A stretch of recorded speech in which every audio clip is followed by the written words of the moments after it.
नमस्कार, आदाब, हेलो आप सभी को और प्रगतिशील लेखक संघ जबलपुर के सभी साथियों को विशेष रूप से नमस्कार। आपका बहुत आभार कि आपने बुलाया, मुझे इस लायक समझा। ये मेरे लिए बहुत गर्व की बात है और बहुत खुशी की भी। और पहले अपूर्वानंद जी ने मुझे अप्रोच किया तो उन्होंने जैसे ही मुझे बताया तो मैंने उनको फ़ोन पे उन्होंने मुझे बताया तो मैंने उन्हें सूचित किया कि मैं तो कुर्सी पर से गिर गई कि हरिशंकर पारसाई मैं क्या बोलूँगी। तो उन्होंने कहा नहीं उन पर नहीं बोलना है, तुमको जिस पे कॉन्फिडेंस रहे। ऐसे मैं तो बिल्कुल अपने डिपार्टमेंट पे बोल सकती हूँ। और क्योंकि हम लोग का जनरेशन तो पारसाई जी का इतना फ़ैन है और यहाँ घुसते ही जैसे हमने सारी ये चीज़ें पढ़ी, इनमें से किसी चीज़ पे कोई एक्सपायरी डेट नहीं है।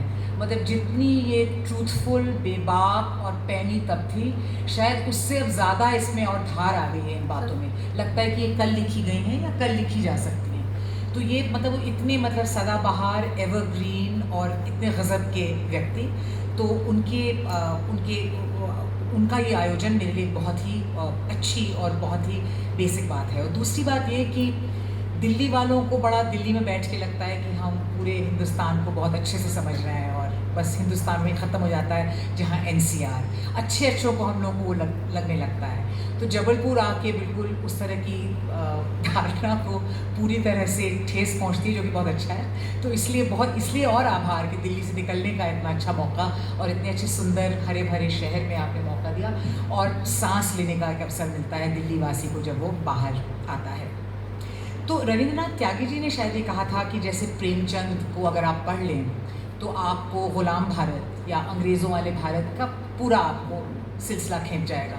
उसी तरह से शायद ये कहना सच है कि आज़ाद भारत की अगर तस्वीर आपको जाननी है और वो आज तक सच है तो हरिशंकर पारसाई को समझ लीजिए। हमारे समाज, हमारे पॉलिटिकल मनूवरिंग्स को, हमारे मॉरल्स को और हमारे सच को वो इतनी बेबाकी से पेश करता है उनका काम। और जैसा कि आपने फरमाया, एक बिल्कुल व्यंग के कॉन्टेक्स्ट में हरिशंकर पारसाई को देखना कितनी बड़ी, ये तो अपने आप को हम उल्लू बनाने की एक बात है कि हम उसको व्यंग कह के डिसमिस करते हैं। क्योंकि उनका जितना एक बिल्कुल सही बात को बिल्कुल वो जैसा है वो कह पाना, इसको व्यंग कह देना तो ये हमारे बारे में कुछ कहता है। और इसमें एक छोटा सा मैं आपको उदाहरण दूंगी। एक मोहम्मद हनीफ, एक पाकिस्तान के बहुत अच्छे मशहूर लेखक हैं, वो बीबीसी में पत्रकार, हमारे कुलीग भी थे लंदन में, तब उर्दू सर्विस के हेड हुआ करते थे। और उनकी शुरुआत पाकिस्तान के एयरफोर्स में हुई थी और उसके बाद उन्होंने एक बहुत अच्छी किताब लिखी है, the case of exploding mangoes, जिसमें पूरा है कि ज़ियाउल हक को किस तरह से जहाज़ में उनके आम रख दिए गए थे जो फट गए थे और ज़ियाउल हक ख़त्म। तो उन्होंने जब पूरा बयान किया अपना हिसाब किताब कि किस तरह से बंकर में पाकिस्तानी एयरफोर्स वगैरह की चीज़ें हैं, तो लोग बहुत हंसे, उनको लगा कि ये सटायर है। और हनीफ कहता था यार वो सटायर नहीं है, मैं तो फैक्चुअल बात लिख रहा हूँ और फैक्चुअल जो बात है वो व्यंग और सटायर लोगों को लगती थी। तो मुझे लगता है कुछ पारसाई जी के साथ भी यही हुआ है। आज भी मैं जब पढ़ रही थी उनकी छोटी सी चीज़ें, जब मैं आ रही थी यहाँ पे, तो बिल्कुल लग रहा था कि वो तो सच है लेकिन वो इतना हमारे हास्यास्पद है हमारा सच, और इतना अजीब सा है कि वो व्यंग और फनी लगता है। खैर, पारसाई जी की बहुत सारी चीज़ें यहाँ पे हैं, लेकिन उनकी फेवरेट जो आप सब लोग सुन ही चुके होंगे, लेकिन मुझे बहुत अच्छी लगती है, इसलिए मैं अभी आपको पढ़ के सुनाऊँगी। शायद आप में से एक दो लोग न वाकिफ़ हो उससे, कि इस कौम की आधी ताकत लड़कियों की शादी करने में जा रही है, पाव ताकत छिपाने में जा रही है, शराब पीकर छिपाने में, प्रेम करके छिपाने में, घूस लेकर छिपाने में।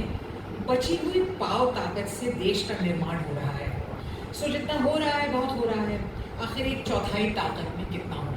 तो मुझे लगता है ये आज तक सच है कि लड़कियों की शादी, मतलब अब्दुल ने रीता से प्रेम क्यों किया या जोसेफ सलमा के साथ क्यों दौड़ गया, इस पे पूरे मीडिया का अटेंशन, पूरी हमारी लीगल व्यवस्था की और पूरे समाज की और नीमनों की पड़ोसियों का अटेंशन, ये बहुत क्लियरली आज भी बताता है कि हिंदुस्तान और की सोच अभी कहाँ है।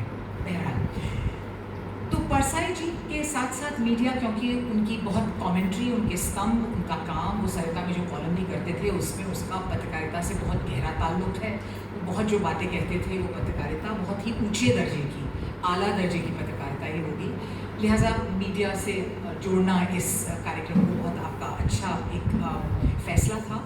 और मुझे लगता है कि मीडिया पे बात करना इसलिए ज़रूरी है क्योंकि हम सब लोगों को लगता है कि हम सब समझ रहे हैं कि यार media horrible, turn off the TV.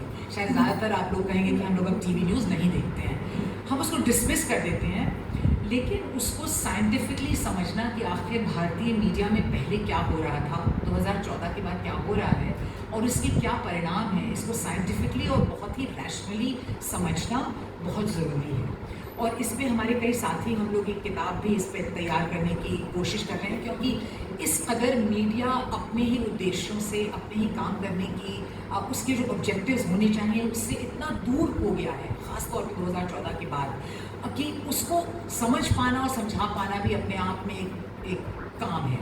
तो हम लोग उसमें अभी वो कर रहे हैं, तो मैंने सोचा कि उस पर क्यों ना आज आप लोगों के साथ चर्चा हो। तो ज़्यादातर जो मैं चीज़ें बताऊंगी वो आप लोगों को मालूम है, कोई मेरे पास ब्रेकिंग न्यूज़ नहीं है, लेकिन क्योंकि इसको मेरी कोशिश ये है कि इसको एक सिलसिले से हम लोग समझ सकें, तो शायद इससे आपको थोड़ा कुछ आहा मोमेंट्स का वो हो। पहली बात तो समझना ये बहुत ज़रूरी है मीडिया के संदर्भ में कि 2014 के पहले जो मीडिया था, जो पत्रकार थे, उनमें सुर्खाब के पर नहीं लगे थे, वो आसमान से नहीं उतरे थे। तब के मीडिया में भी बहुत सारी समस्याएं, दिक्कतें थी, और ये समझना, इसको स्वीकार करना हम सब लोगों के लिए बहुत ज़रूरी है, क्योंकि ये कहना कि वो दिन गोल्डन डेज, वो भी बहुत ट्रेचरस और एक वो ग्राउंड है, और हम जो कल का मीडिया होगा, जब मोदी सरकार चली जाएगी, उसके बाद जो मीडिया होगा, उसको एक अच्छा रूप देने में, उसको तैयार करने में हम फेल हो जाएंगे अगर हम बार बार ये सोचें कि यार पहले जो बीता ना वो बहुत सेट था, चलिए अब पिछले वाले दिनों को कोई लौटा दे मुझे बीते हुए दिन, हम वो नहीं कह सकते हैं। और इसके समझने के लिए ज़रा सा देखना पड़ेगा कि क्या था सिलसिला 2014 के बाद। तो पूरे मीडिया के सिलसिले में मैं शुरू करूँगी, यूँ समझिए 1990 के दशक के बाद, क्योंकि जिस तरह से कई चीज़ों के लिए उदारीकरण का दौर, कई तरह की चीज़ें हुई 90 के दशक में, वो मीडिया के लिए भी एक बहुत निर्णायक और बहुत ही महत्वपूर्ण एक ब्रेकिंग पॉइंट समझिए आप, मतलब हिस्ट्री में जो ब्रेक्स होते हैं उसमें बहुत इंपॉर्टेंट एक बिंदु है उसके पूरे सिचुएशन में। जो ओनरशिप स्ट्रक्चर था, जो ओन करता है मीडिया, वो पहले से हमेशा एक बहुत ही मतलब लाला प्रधान, कुछ बिजनेस ग्रुप्स, कुछ लोग, कुछ विम्सिकल लोग भी, जैसे रामनाथ गोयनका, कुछ इस तरह के लोग भी थे, मीडिया चलाते थे। नेशनल हेरल्ड भी था, पीपल्स एज वगैरह भी था, पीपल्स डेमोक्रेसी भी थी, और इस तरह की कई चीज़, पांचजन्य भी था, ऑर्गेनाइजर भी था, तो थे। लेकिन ज़्यादातर ओनरशिप स्ट्रक्चर एक प्रकार का इंडस्ट्रियल, बहुत ही कॉन्सेंट्रेटेड ओल्ड लाला डिपार्टमेंट में था। तो कोई बड़ा ही वो रेडिकल भी स्ट्रक्चर, कोई कोऑपरेटिव नहीं चल रहे थे मीडिया तक भी। सोशल प्रोफाइल कौन थे पत्रकार तक के, उनकी सामाजिक स्थिति क्या थी, वो कहाँ से आते थे, समाज के किस हिस्से से, तो वो काफ़ी हद तक पढ़ा लिखा समाज जो था, उसको अपर कास्ट कह लीजिए, आप मिडिल कास्ट कह लीजिए, वो तब भी ऐसा नहीं था कि बिल्कुल निचले वर्ग या बिल्कुल ही उधर की तरफ अपनी सही बात कहने वाले ऑथेंटिक वर्ग के लोग कह रहे थे, तो ये नहीं था। जो आप कास्ट वाइज वगैरह देखते हैं मीडिया में, वो तब भी था 2014 के पहले भी। लेकिन 90 के बाद हुआ ये कि बिल्कुल इन्फॉर्मेशन एज कमोडिटी हो गया। उसके पहले जो यूँ कहिए सूचना एक पब्लिक गुड है कि मैं जनमानस के भले के लिए जनहित में जारी हो रही है समाचार, इस तरह की भावना 90 के बाद से पूरी तरह से वो कड़ी टूट गई। एक प्रकार से कोल्ड वॉर का ख़त्म होना, भारत में और जो राजनीतिक डेवलपमेंट्स हुए, जिस तरह से पूरी तरह से मीडिया पर हावी हो गई न्यू लिबरलिज्म, क्योंकि न्यू लिबरलिज्म को सही बताना, उसकी तरफ से एक तरह से उसका रनिंग डॉग बनना, ये मीडिया की जिम्मेदारी थी। तो मीडिया वो भले ही इकोनॉमिक टाइम्स हो जो कि गुलाबी हो जाती है, आपने साइनाथ को बहुत सुना होगा कि एग्रीकल्चरल कॉरेस्पॉन्डेंट्स सब सैक हो जाते हैं, उनकी जगह पार्टी कॉरेस्पॉन्डेंट्स आ जाते हैं, इकोनॉमी कॉरेस्पॉन्डेंट नहीं रहता है, वो बिजनेस कॉरेस्पॉन्डेंट हो जाता है, इकोनॉमिक्स पेजेस जो हैं वो बिजनेस पेजेस कहलाए जाते हैं। मतलब पूरा एक स्लांट धीरे धीरे हो गया। किसान जब कोई डेमोन्स्ट्रेशन करते हैं तो उसमें ट्रैफिक जैम का जिक्र होता है शहरों में, तो एक बिल्कुल जिस तरह से कोक या पेप्सी दिया जाता है कि आपको ज़्यादा गैस पसंद है, आपको फैंटा पसंद है, आपको छोटी बोतल पसंद है, उसी तरह से अखबार भी कि आप क्या सुनना चाहते हैं, हम आपको वही देंगे। हम आपको वो नहीं देंगे जो सुनने की, जो जानने की हमें लगता है आपको ज़रूरत है, हम आपको वो देंगे जो अच्छा लग रहा है आपके कान में। तो ये पूरा एक दौर बहुत तेज़ी से आ गया मीडिया में, और ये सिलसिला 90 से चल रहा है। तो आपको बिल्कुल ग्रेट पत्रकारिता तब से ही नहीं मिल रही थी। इस बात का जिक्र अमर्त्य सेन और जॉन रेस ने अपनी किताब अनसर्टन ग्लोरी में भी किया है। उन्होंने छोटा सा एक सर्वे भी किया था कि जो चीज़ें, बुनियादी चीज़ें हैं जो कि अच्छे किस्म के जर्नलिस्ट को करनी चाहिए एक गरीब मुल्क में, एक ऐसे देश में जहाँ इतना प्लूरलिज्म है, जहाँ भांत की आवाज़ें हैं और सभी चाहते हैं कि उनको सुना जाए। वो जो एक मंच प्रदान करना चाहिए मीडिया को, वो काम नहीं हो रहा था। तो किसानों के बारे में बात हो, आप नहीं सुनेंगे। लैक्मी फैशन वीक के बारे में बड़े चर्चे होंगे। तो पूरी तरह से एडवर्टिजमेंट से जो उसकी एक नीड थी एज कमोडिटी, उस तरह से पूरी तरह से जुड़ा हुआ था मीडिया। ग्रामीण सवालों पे, स्ट्राइक्स पे विरोध के स्वर अगर उठ रहे हों, फार्मर सुसाइड्स पे, किसी तरह की कोई चीज़ 2014 के पहले भी नहीं हुई। और एक बहुत बड़ा ऐप जो इंडियन मीडिया में तभी से आया, और ये मोदी जी की देन नहीं है, पहले से था मीडिया में, वो था पेड न्यूज़ का चलन। यानी आप हमें पे कीजिए, हम आपको पैकेज दें। और अक्सर पत्रकार ऑफिशियल, और ये ऑफिशियल पैकेज होता था, वो जाते थे कि हम आपके नाम पे, हम आपके लिए एक एडिटोरियल कर देंगे, आपका हम एक जिक्र स्पोर्ट्स पेज पे कर देंगे, और पेज 3 पे भी आपके एक पार्टी वाले की जिक्र की खबर होगी, और एक टॉप फ्लैग पे भी हम एक तस्वीर दे देंगे। तो इस तरह की पैकेजेस जो कि बतौर एक रीडर के जान पाना कि क्या हो रहा है, उसमें कोई डिस्क्लोजर तो था नहीं, वो बहुत मुश्किल हो गया। तो ये सब पेड न्यूज़, ये पूरा एक इन्फॉर्मेशनिस्ट, एक कमोडिटी, और एक किसी व्यक्ति ने बहुत अच्छे से, एक एनालिस्ट ने कहा था, द 3 C's ऑफ मीडिया, यानी क्रिकेट, सिनेमा और क्राइम। तो आपको you are busy all the time, और ये तो बड़ी सेंसेशनल चीज़ें, क्राइम पेट्रोल देखेंगे हम लोग, सच्चा crime, cricket, cinema, who can say no. तो ये बड़ा पोटेंट ये चल रहा था, इन्फॉर्मेशनिस्ट कमोडिटी वगैरह चल रहा था। तो आखिर 2014 के बाद क्या हुआ, जब ऐसे ही मतलब काफ़ी ऐप ऑलरेडी मीडिया में थे। 2014 के बाद एक ऐसा मीडिया जो एक सेकंड डिवीजन से पास हो रहा था, मतलब वो ठीक था, वो फेल नहीं था, वो अपना चल रहा था। और मीडिया, क्योंकि तब कोalition सरकारों का भी एक दौर था 90 में, और एक कई सरकारें स्टेट्स की अलग थी, सेंटर में अलग थी, तो मीडिया वाले भी अपना उसमें कुछ होता ही रहता था। कभी कोई इन्वेस्टिगेटिव कर लेता था किसी सरकार के खिलाफ। आपको एक तरह से लगाम नहीं थी उस तरह की कस के, आप उसमें से निकल जाता। तो आप देखिए कभी कभी इन्वेस्टिगेटिव स्टोरी आ जा रही है, किसी सरकार से मुझे कुछ अगर एड वेड नहीं मिल रहा है तो हमने चला दी एक सीरीज, वो कर दिया, ये कर दिया, तो लगता था कि ये जीवित है, पेशेंट इज अलाइव, वो अभी आईसीयू में नहीं पहुंचा है। लेकिन उसकी जो हालत ख़राब होती है 2000 के बाद, जो एक बीमारी की स्थिति थी 2014 में, प्रॉब्लम्स थी, वो बहुत गहरी हो गई, वो बहुत और बड़ी हो गई, और बीमारी की किस्म भी 2014 के बाद बदल जाती है। इसमें 2 कारण तो बहुत ही ग्लोबल समझ लीजिए या नेशनल थे। एक तो ये कि इकोनॉमी का भट्टा बैठ गया, जितना भी आपको बताया जाए उसके बाद की ब्लॉकिंग एक्सेट्रा, इंडिया की इकोनॉमी 2014 के बाद तो रिकवर नहीं हुई। लिहाजा जो एक एक्स्ट्रा इकोनॉमी के, एक बिजनेसमैन आर डूइंग वेल वगैरह, जो एक छोटा सा बूम पीरियड पहले था, उसके न होने की वजह से न्यूज़पेपर्स और मैगजीन्स वगैरह का मॉडल भी बिल्कुल, उनके एड्स, उनके रेवेन्यूज़, वो इवेंट्स करते थे, वो क्या क्या करते थे, वो सब कोलैप्स होने लगा। सरकार पे डिपेंडेंस ज़्यादा हो गई, यानी बिना सरकारी एडवर्टाइजमेंट के आप इन द ब्लैक नहीं रह सकते, आप बिल्कुल ही, आपका कोई प्रॉफिट नहीं होगा।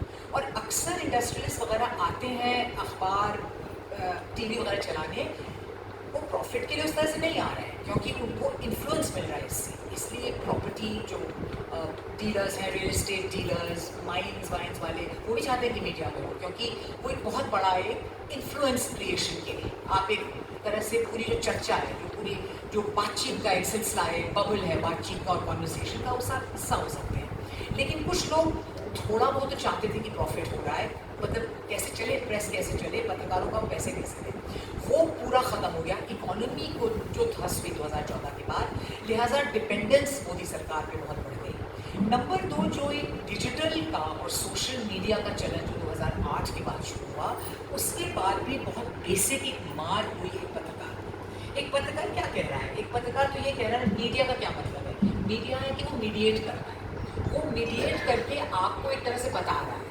आप लोगों में से कोई एक ड्रेस डिज़ाइनर है, कोई मजदूर है, कोई स्कूल टीचर है, कोई बैंक में काम करता है, तो आपका तो काम नहीं है सारे अखबार वो खंगालना और पूरी न्यूज़ की तय में जाना, उसको बयान करके वो आपको एक स्नैपशॉट देते हैं, ये काम है मीडिया का।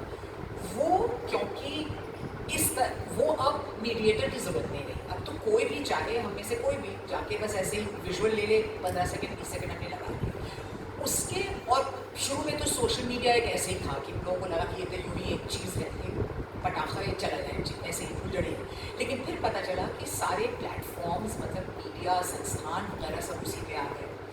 मोदी जी ने उसके बाद ये किया इनकी सरकार ने कि फॉर्मली सारा जो संवाद था वो डायरेक्ट टू होम होता था, आपके मोबाइल फ़ोन पे होता है या वो डायरेक्टली आपसे हो रहा है। प्रेस कॉन्फ्रेंस, और इसमें तो मोदी जी को दाद देनी चाहिए, उनका रिकॉर्ड है कि भाई आज़ाद हिंदुस्तान में 12वां साल होने वाला है, 0 प्रेस कॉन्फ्रेंसेस, ये कभी नहीं हुआ। वो बहुत इसका श्रेय लेते हैं कि 70 साल में पहली बार, तो वाकई 75 साल में पहली बार ऐसा नहीं हुआ है कि प्रेस कॉन्फ्रेंस कोई प्रधानमंत्री ना करे। अच्छे जो 4 महीने के लिए, 1 साल के लिए, 2 साल के लिए भी प्राइम मिनिस्टर्स आए हैं, सब लोगों ने प्रेस कॉन्फ्रेंसेस की हैं और जवाब दिए सवालों के।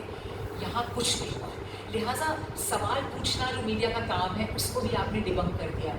आपने मीडिया से उसकी वो डिग्निटी भी ले ली, क्योंकि एंट्री भी अब कोई आसान नहीं है पार्लियामेंट में या आसपास। आप जब प्रेस कॉन्फ्रेंस ही नहीं करते हैं। कोविड में आप ये समझ लीजिए कि भारत शायद ओनली मुल्क है, मुझे नहीं पता जहाँ पे राजा महाराजा रूल कर रहे हैं, टर्की वर्की में क्या हाल था, लेकिन उन देशों को अगर आप छोड़ दें, सारे जो सो कॉल्ड डेमोक्रेसीज़ हैं उनमें से एकमात्र देश है जहाँ पे इलेक्टेड कोई भी लीडर ने कोई प्रेस कॉन्फ्रेंस नहीं।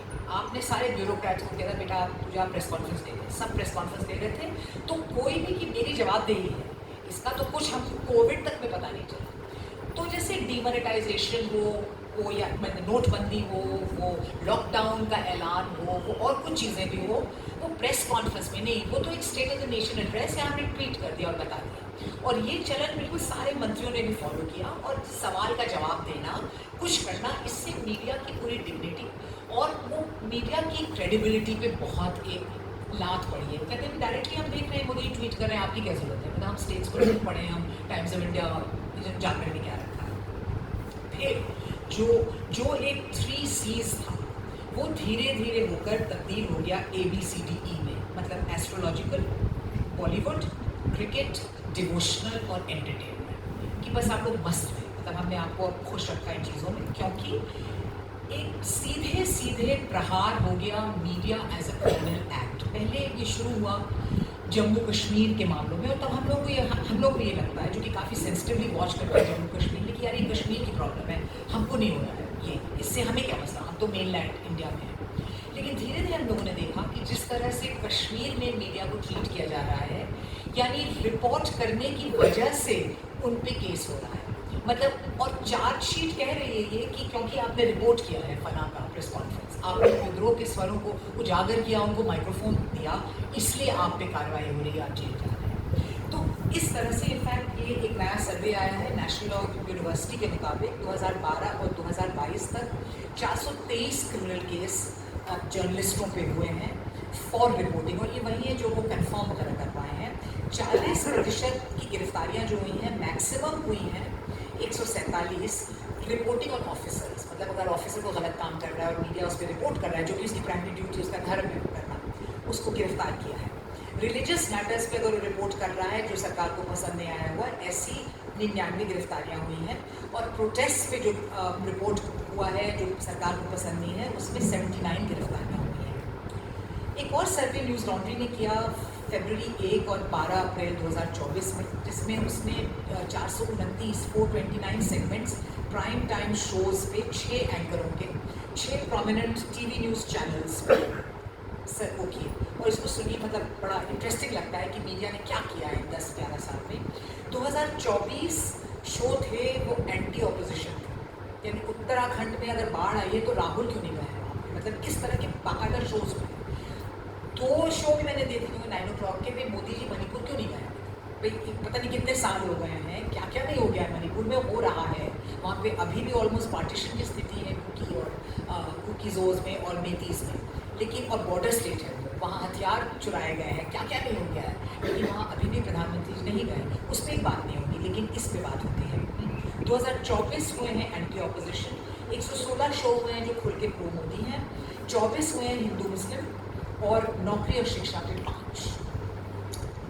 तो ये पूरा जो सिलसिला हुआ, ये इस पर बहुत सारा, मतलब ये तो पुरानी शिकायत एक लेफ्ट को हमेशा रही है कि बुर्जुआ प्रेस, लेकिन पहले कुछ भी कह लीजिए आप, एक तरह से स्कैटर्ड बुर्जुआ प्रेस रहा होगा कि कई बुर्जुआसी कर रहे होंगे, उसमें इस तरह का एक एकाधिकार, एक छत्र राज इस वक्त चल रहा है कि 2019 की बात है कि मिस्टर अंबानी अब 72 न्यूज़ चैनल्स ओन करते हैं, और ये 2019 की बात है। उसके बाद तो उन्होंने बहुत कुछ और एक्विजिशंस किए हैं, अडानी जी ने अब NDTV ले लिया है, तो यानी आप हर तरफ देख लें, या तो इंडस्ट्रियलिस्ट हैं जो डायरेक्टली कंट्रोल कर रहे हैं, या फिर जो लोग पहले भी थे लेकिन तब वो खुल के सामने नहीं आए थे, जैसे ZTV है, रवि शर्मा जी हैं, अब वो खुल के ऐसे लोग हैं जो आइडियोलॉजिकली भी इस सरकार का प्रोजेक्ट चला रहे हैं। और ये ऑलमोस्ट हज़ारों चैनल्स देख के आपको लगेगा कि कितनी विविधता है, लेकिन कुल मिला के कॉन्सेंट्रेशन की जो इंतहा है वो इतनी क्लोज होती है। और दूसरी बात जो इस कॉन्सेंट्रेशन की है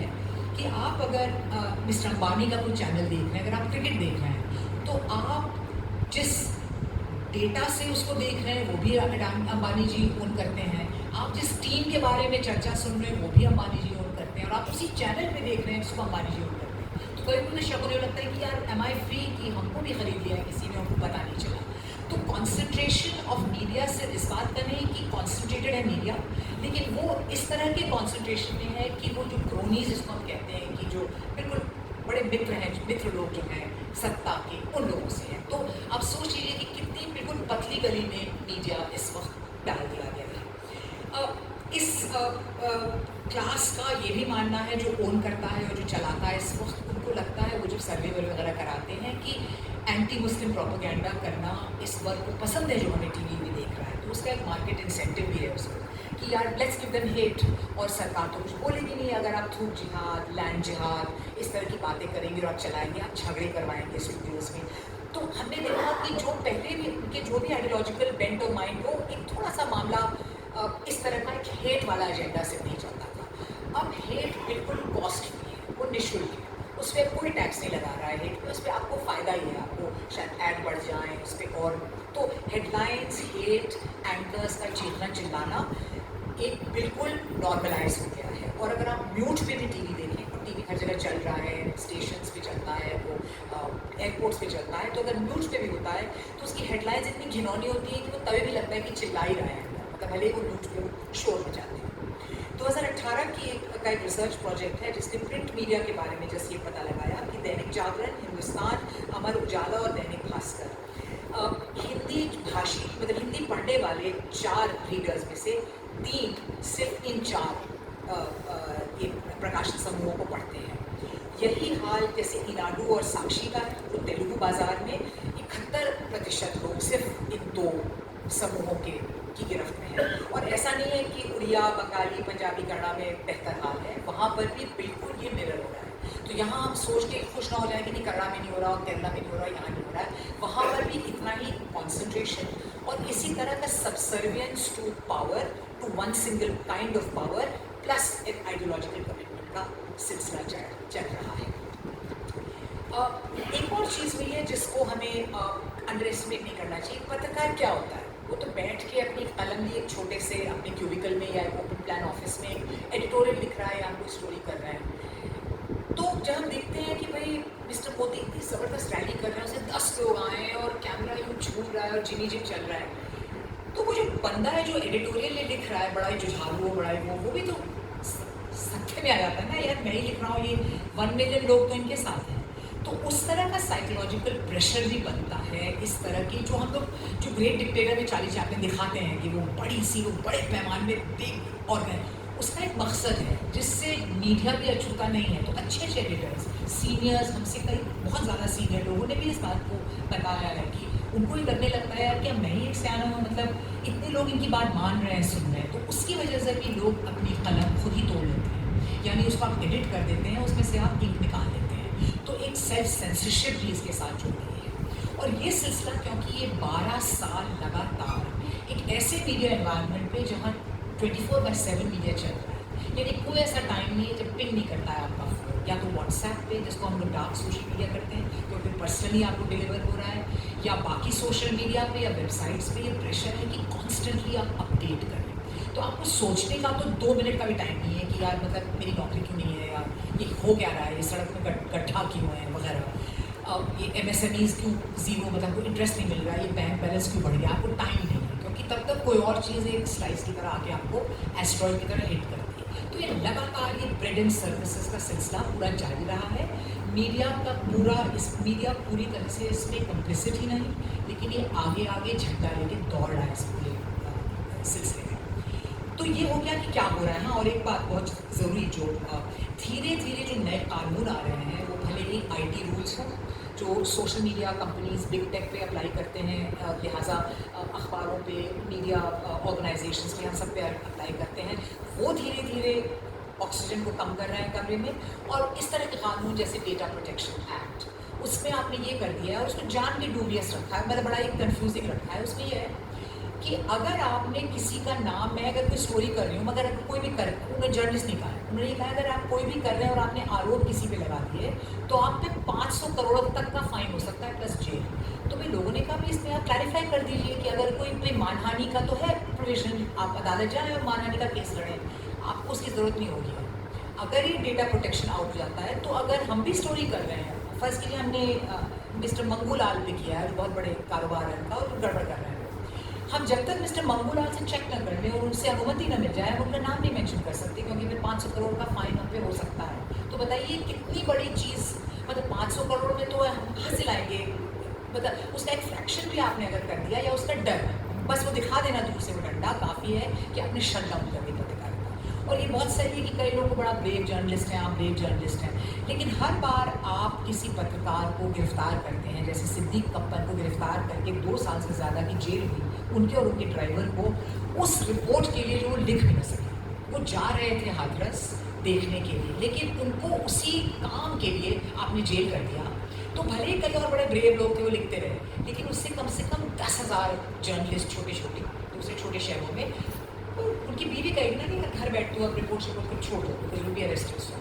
तो उसका जो पूरा एक चिलिंग इफेक्ट होता है वो तो बिल्कुल पूरे सिस्टम से ऑन है। और ये जो नए कानून का सिलसिला है, ये broadcast bill, telecom bill, data protection act, IT rules, social media platforms पे भी दबाव बनाकर, दबाव और कुछ जिसको कहते हैं कैरेट एंड स्टिक, मतलब आपने फेसबुक में थोड़ी इन्वेस्टमेंट भी करवा दी अंबानी जी की, इन्वेस्टमेंट भी है उसमें, तो थोड़ा उनको आपने अपनी बड़ी मार्केट है आ जाएगी तो आप खुद ही सेंसर कर दीजिएगा। इंस्टाग्राम आजकल वही कर रहा है, वो खुद ही कर लेता है कुछ, मतलब हमारे ये सारे मिनिस्ट्री ऑफ इंफॉर्मेशन ब्रॉडकास्टिंग को बॉदर नहीं करना पड़ता है, वो कुछ निकाल लेगा कोई मीम में और वो डाउन कर देगा आपकी पोस्ट।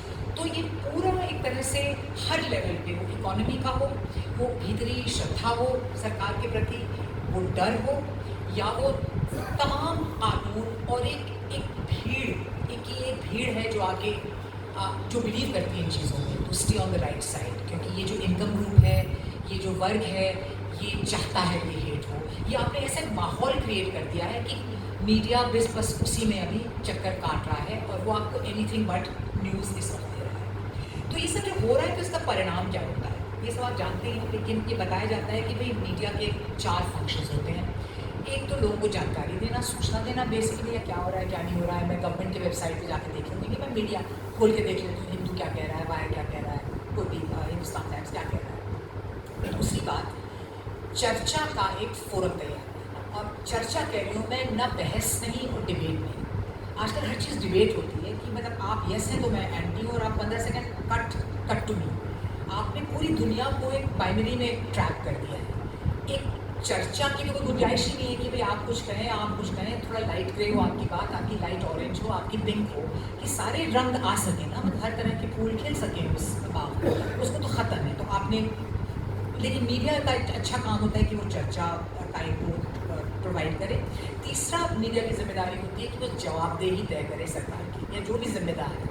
मतलब ये होता है ना कि भाई अब वो हो गया, बाढ़ आ गई उत्तरकाशी, लेकिन भाई कहीं तो जाके द बक विल स्टॉप, उसको पता लगाना कि भाई ये कैसे हुआ, क्या हुआ, ये मीडिया का काम है। कि किसी भी चीज़ में जवाबदेही तय करना, कि ये नहीं कि भाई ये तो ऊपर वाले की देन है, ये हो गया ऐसे। और चौथी चीज़ जो मीडिया का काम है कि पब्लिक मनी पे की जवाबदेही, मतलब बहुत ही क्लियरली वित्तीय जवाबदेही तय करना कि भाई हमारे पैसे पे पूरा सिलसिला चल रहा है, तो उसकी अकाउंटेबिलिटी तय करना, उसमें तय करना कि क्या है। तो क्या हो रहा है इस पूरे इसमें। जहाँ तक जानकारी देने का सवाल है, यहाँ पर तो जो इकोनॉमिक पेपर्स तक हैं, आप एक बहुत ही अच्छा उदाहरण है रुपए के दाम के गिरने का। आप 2013 के अखबार पलट के देख लीजिए, गूगल करके देख लीजिए, क्या क्या नहीं कहा गया, गाली दी गई, सीधे वो डॉक्टर मनमोहन सिंह के टेबल पे जाके वो बात हुई, उनको क्या क्या नहीं कहा गया, मैं आप रिपीट भी नहीं कर सकती। जूही चावला भी कह रही हैं, मीडिया भी कह रहा है, उसको कुल छाप रहा है। और तब ये क्योंकि भाई रुपए का दाम शायद 62 हो गया था 2013 तक, तब ये आता। अब रुपया शायद 90 पे हो जाए, और वो 87 वगैरह पे इसलिए क्योंकि आरबीआई बिल्कुल इतने डॉलर्स खरीद रही है, लेकिन उसका कोई जिक्र नहीं है।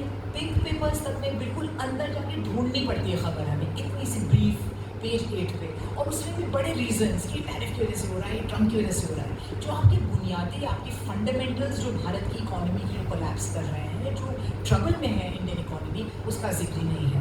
अनएम्प्लॉयमेंट में तो जाके इन लोगों ने 2023 में शायद बातचीत शुरू की, जब सर्वे शुरू हुए चुनाव के लिए, तब उसमें जब निकला कि अनएम्प्लॉयमेंट एक कंसर्न है, तब जाके अनएम्प्लॉयमेंट की बात हुई। और अभी एक और मतलब जो कि बिल्कुल हास्यास्पद ही नहीं, मतलब बहुत ही घटिया एक इंस्टेंस है। अभी पीआईबी प्रेस इन्फॉर्मेशन ब्यूरो, जो कि ऑफकोर्स इसका काम है सरकार का प्रचार करना, लेकिन it should be close to the truth, मतलब कुछ झूठ बोलना उसका काम नहीं, प्रचार करना, मतलब जैसे थिन लाइन, लेकिन वो लाइन को समझना उसका काम है। उसने अचानक की न्यूज़ चलाई कि इंडिया की जो अर्थव्यवस्था और जो समाज है वो दुनिया के 4 सबसे समान देशों में से उसका शुमार है, यानी इक्वालिटी, समानता सबसे ज़्यादा है। तो उनका है ये कहाँ से हो गया? पूरा उन्होंने कुछ डेटा वेटा मार के कुछ किया, और उन्होंने क्या किया कि उन्होंने जो कंजम्पशन एक्सपेंडिचर है, जो कि इस वक्त बहुत हाई है, उनको लेना चाहिए इसमें आय को एक मापदंड मानना चाहिए। भाई आय क्या है लोगों की, उससे तय होगा कितनी समान अर्थव्यवस्था है आपकी। उन्होंने कंजम्पशन एक्सपेंडिचर लेके वो वेरिएबल मार दिया, जिसमें है हम लोग फोन पे, क्योंकि महंगाई इतनी चल रही है यहाँ पे, तो इन्फ्लेशन दर अगर कम भी हो रही है, वो तो वैसे ही महंगाई इतनी उठ चुकी है कि अगर वो दर भी कम हो तो दाम तो नहीं घटा है उस चीज़ का। उन्होंने वो करके कर दिया, और मुझे तो बहुत बुरा लगा। मेरे मतलब हिंदू वगैरह की बहुत इज्जत करते हैं, हिंदू ने भी ऐसे पीआईबी का पूरा छाप दिया, एक्सप्रेस ने छाप दिया, एचटी सब ने छाप दिया। फिर कुछ यंग इकोनॉमिस्ट ने हम लोग को अप्रोच किया और कहा कि this is like a complete scam, क्योंकि अगर आप आय ले लोगे तो इंडिया रैंक्स 176 176 216 देशों में हम, मतलब हमारा हाल बिल्कुल साउथ अफ्रीका वाला हाल हो रहा है, उससे बदतर हाल हो रहा है। शायद रूस की जो इनइक्वालिटी जो बहुत ज़्यादा है इस वक्त, वो हमसे ज़्यादा है। तो उसको इग्नोर करके आपने लोगों को ये भी बता दिया कि बहुत समानता है, क्योंकि ये इनको सर्वे से पता चल रहा है कि अडानी अंबानी वगैरह इज़ रेजोनेटिंग, उससे लोग अब हंसते हैं रैलियों में। अडानी जी के पास इतने सारे एयरपोर्ट्स हो गए हैं कि अब समझ नहीं रहा है मामला, और सी पोर्ट्स भी इतने हो गए हैं उनके पास कि अभी जेब बहुत भर गई होती है, लोगों को दिख रहा है। तो इसलिए ये कि नहीं बहुत समानता है, हम आपको बताएंगे, तो ये हो रहा है। तो जानकारी देने का तो ये हाल है इस वक्त। और जहाँ तक बात हुई चर्चा की, आप लोगों ने ऑपरेशन सिंदूर में देखा वो कितनी खतरनाक रात थी, जब क्या क्या नहीं हो रहा है। 2 न्यूक्लियर नेबर्स हैं, मतलब ये शायद ही दुनिया में कहीं हो जब 2 एडवर्सेरियल न्यूक्लियर नेबर्स हो। वो ICBM सोवियत रूस से चलता तो US पहुँचते पहुँचते उसको रोका जा सकता था, जैसा कि 1962 के बे ऑफ पिग्स में हुआ। यहाँ तो भाई डायरेक्ट लाहौर से अमृतसर पहले लोग कुल्फ़ी खाने जाया करते थे साइकिल पे, मतलब आप साइकिल कर सकते हैं। इस आपको कितनी जिम्मेदारी से रिपोर्टिंग अपनी करनी चाहिए थी, किस तरह की रिपोर्टिंग हुई और किस तरह की चर्चा हुई, और किसी ने कोई सवाल अगर पूछा, एक ब्रीफिंग नहीं हुई जिसमें आप सवाल जवाब कर सकें, आप पूछ सकें कि क्या हुआ, आपको फ़ौरन देशद्रोही करार दिया जाएगा, आप पे 152 लगा दी जाएगी भारतीय न्याय संहिता की, ये सब हो जाएगा। और मीडिया उसको पुश करेगा कि आप बेहद एंटी नेशनल हैं, आपका बिल्कुल नहीं है। तो ये रहा हाल चर्चा का। और अब तो हम लोग देखा है कि खुल के खुल चपत वपत पड़ रहे हैं स्टूडियोज़ में, वो पता नहीं स्टेज होता है या लोगों को उत्तेजित कर दिया जाता है। एक अजीब व गरीब मौलाना ला दिए गए हैं, जो कि डिम्पल यादव पे, पता नहीं आप लोगों ने फॉलो किया क्या नहीं, क्या क्या नहीं हो रहा था। सिर वेर पे बात हो रही थी बिहार में इलेक्शन कमीशन वगैरह पे, उसमें कोई मौलाना प्रोड्यूस कर दिए गए, और वो मौलाना भी नहीं है, वो शायद कोई प्रॉपर्टी डेवलपर है, लेकिन उनको खिजाबी दाढ़ी पहना दी गई, टोपी लगा के, उनको ऑलमोस्ट लाइक रोल मॉडलिंग करके आप पूरा एक थिएटर रियलिटी शो टाइप कर रहे हैं एट अ सीरियस टाइम और सीरियस इशूज़ पे, और इसका असर लोगों पे पड़ रहा है। भले ही ज़्यादातर इस कमरे में लोग शायद चेकआउट कर चुके हैं टीवी से, टीवी देखा जाता है, अभी भी लोग जाके, हम लोग भी देखते हैं, कुछ भी हो जाए तो आप लगाते हैं। और इसको अगर हम और आप भी अगर हम लॉक कर दिया जाए और सिर्फ टीवी दिखाया जाए 6-7 दिन के लिए, हमारी भी राय बदल जाएगी, क्योंकि वो खुराक ही जब आपकी वो है, अगर जहर ही आपकी खुराक है, तो आपकी थिंकिंग, आपकी अंडरस्टैंडिंग, आपकी समझ क्या होगी। तो ये रहा वो। जहाँ तक जवाबदेही का सवाल है, सीधे विपक्ष पे सवाल होता है कि भाई आपने सोनिया गांधी क्यों नहीं पहुँची। कभी कोई नहीं पूछेगा कि ये सरकार क्या कर रही है, इतना मतलब सेंट्रलाइज मामला क्यों है, क्यों नहीं वहाँ पे अधिकारी पहुँचा, ये पॉट होल्स में क्यों हो रहा है। दिल्ली में तो भाई ट्रिपल इंजन सरकार है, अब कैपिटल है वो सेंटर बीजेपी का, के स्टेट बीजेपी का, म्यूनसिपैलिटी बीजेपी की, उसमें कुछ नहीं होगा। और सारी एनर्जी ये होगी वो जो ऑपोजिशन की सरकारें हैं साउथ में, आप कोई भी टीवी चैनल है, वो कर्नाटक, केरला, तमिलनाडु, और वहाँ पे बड़ी रैशनल रिपोर्टिंग होती है। लेकिन उन्हीं मैार पे यहाँ पे कोई जवाबदेही सरकार की कुछ हो ही नहीं रही है, क्योंकि वो उठ चुके हैं, मतलब वो सवाल के जवाब देने से उठ चुके हैं। उनका कोई इससे सरोकार नहीं है कि लोगों पे क्या हो रहा है। और जहाँ तक वित्तीय मुद्दों में जवाब देने का सवाल है, वो भले कैग की रिपोर्ट हो जिसका 1,76,000 करोड़ का, तो हम सब लोगों को याद है पूरा स्पेक्ट्रम लॉस को कितना मीडिया ने तबीयत से समझाया। वो बड़ा पेचीदा स्कैम था, उसको समझने में कि स्पेक्ट्रम में की ऑक्शनिंग में क्या हुआ है, वो बहुत आसान स्कैम नहीं था। लेकिन उससे कहीं और आसान स्कैम्स अब जब चल रहे हैं, उसको समझाने का किसी को टाइम नहीं है। जो ईडी कर रही है वो भी तो फाइनेंस मिनिस्ट्री का विभाग है, वो क्या कर रही है, वो जिस तरह के बयान देती है, वो जिस तरह से ऑपोजिशन लीडर्स को टारगेट करती है, छोटे बिजनेसमैन को टारगेट कर रही है, उसका क्या चक्कर है। इलेक्ट्रल बॉन्ड्स में आखिर क्या हुआ, जो 8,000 करोड़ रुपए रूलिंग पार्टी के पास है, वो कहाँ खर्च हुए, इसमें कोई सवाल भी नहीं पूछा जा रहा है, जबकि सुप्रीम कोर्ट ने उसको अनकॉन्स्टिट्यूशनल करार दिया गया है।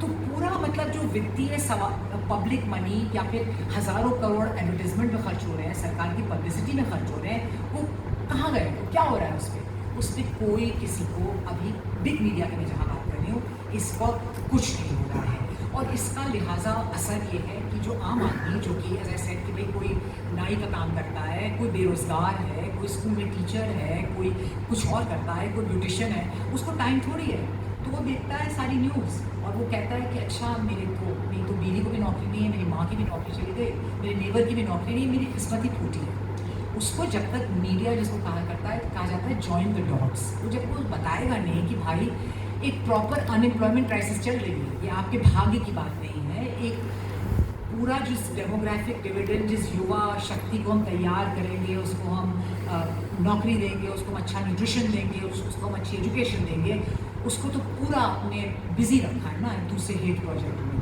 रील बना रहा है या वो कुछ और चीज़ें कर रहा है। लेकिन ये जब तक बताया नहीं जाएगा, अब ये तो हमको भी नहीं ख्याल आता है कितनी हमारी और समस्याएं, हमारी और चीज़ें, क्योंकि हम तो हेडलाइन देख के निकल जाते हैं।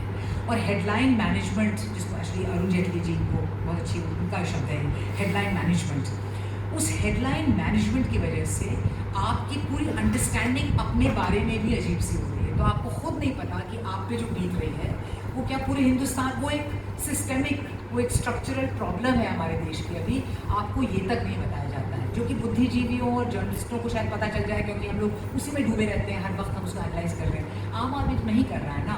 मीडिया का क्या काम है कि उसके लिए वो तैयार इस तरह की चीज़ें करे, वो मीडिएट करे रियलिटी में और उसकी समझ में, वो बिल्कुल हो नहीं रहा।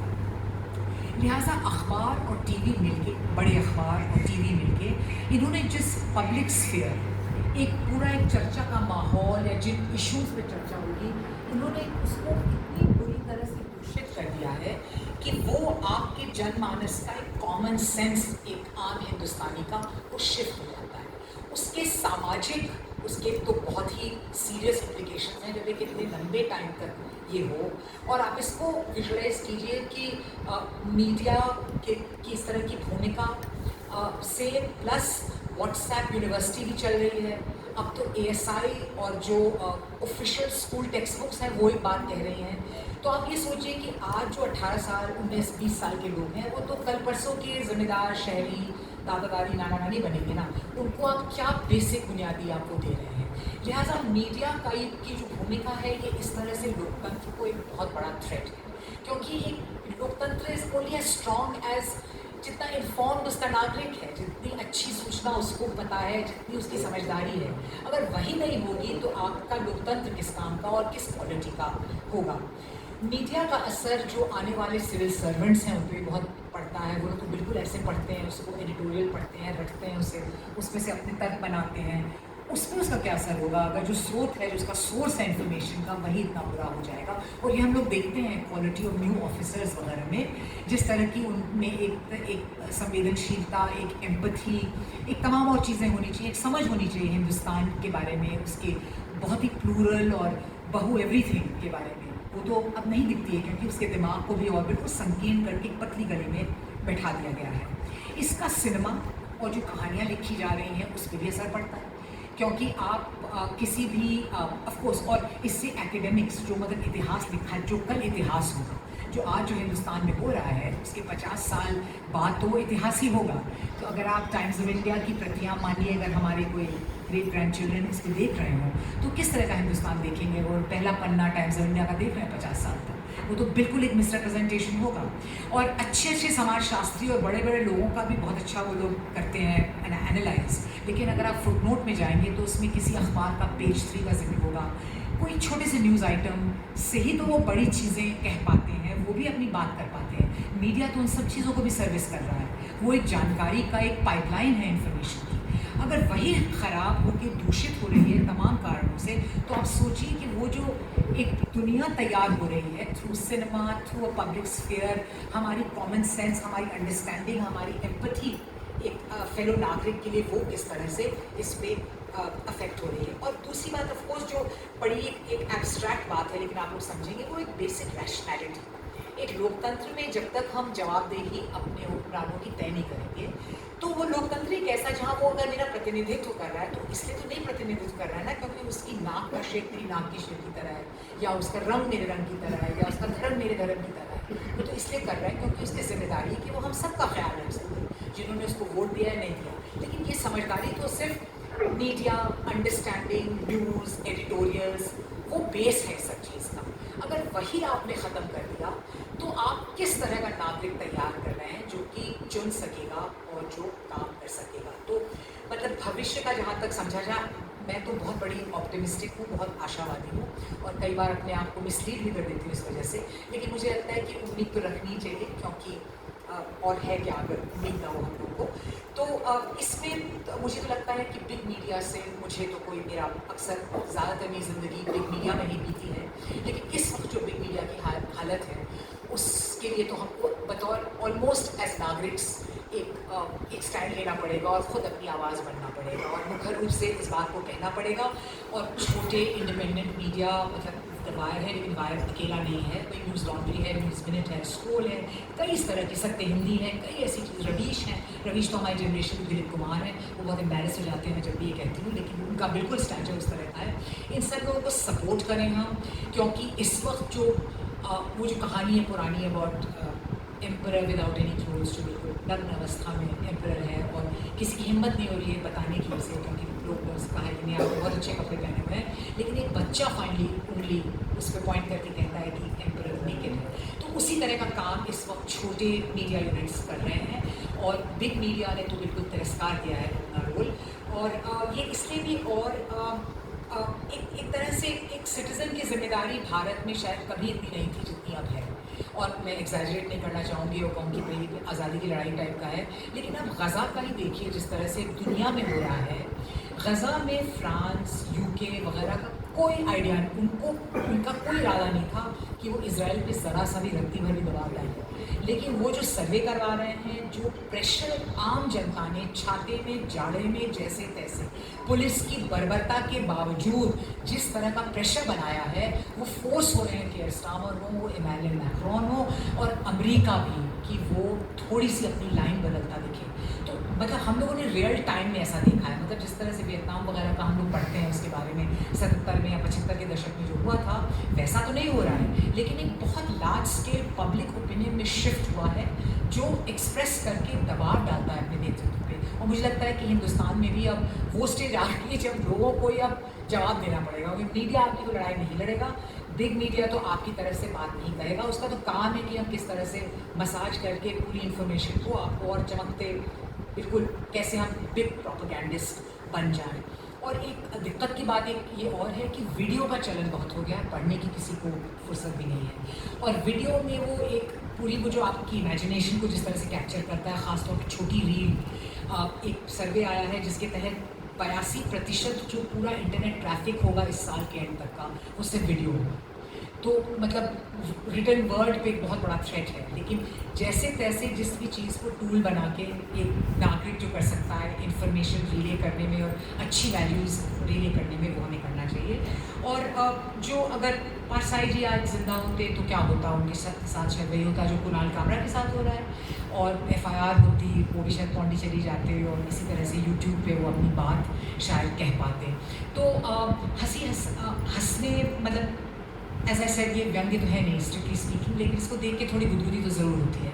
इससे सरकार बहुत डरती है। तो वरुण ग्रोवर हो या कोई छोटा मोटा कॉमेडियन भी हो जो कि एक्चुअली सोशल इश्यूज़ पे बात कर रहा है, उस पर फ़ौरन कस दिया जाता है सिलसिला। लिहाजा जैसे जाकिर खान वगैरह भी बहुत मशहूर कॉमेडियंस हैं, लेकिन वो कभी पॉलिटिकल इश्यूज़ बात नहीं करेंगे, क्योंकि पूरी जो कॉमेडी जो जियो स्टार पे आप देख सकते हैं, अमेजोन पे आप देख सकते हैं, वो उसमें चली गई है।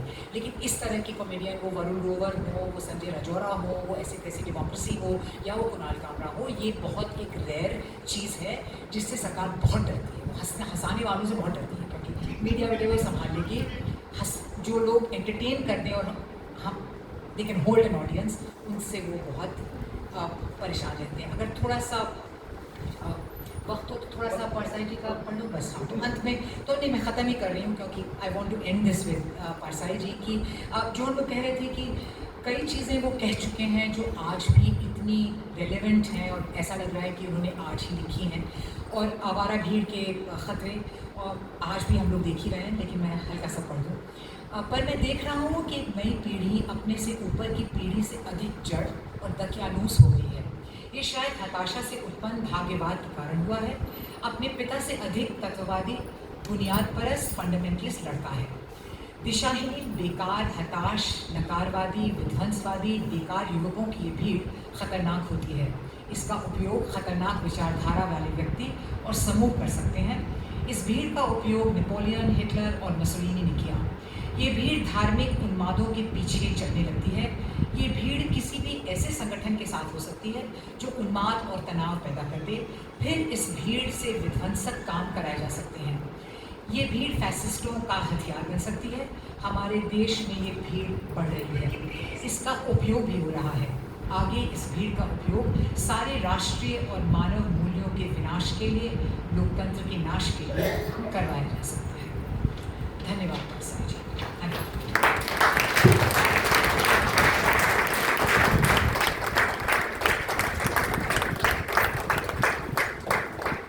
बहुत बहुत शुक्रिया सीमा जी। जैसा कि हमने शुरुआत में कहा था कि सीमा जी के वक्तव्य के बाद हम एक प्रश्नोत्तर का सत्र चलाएंगे। तो आप लोगों में किसी के पास या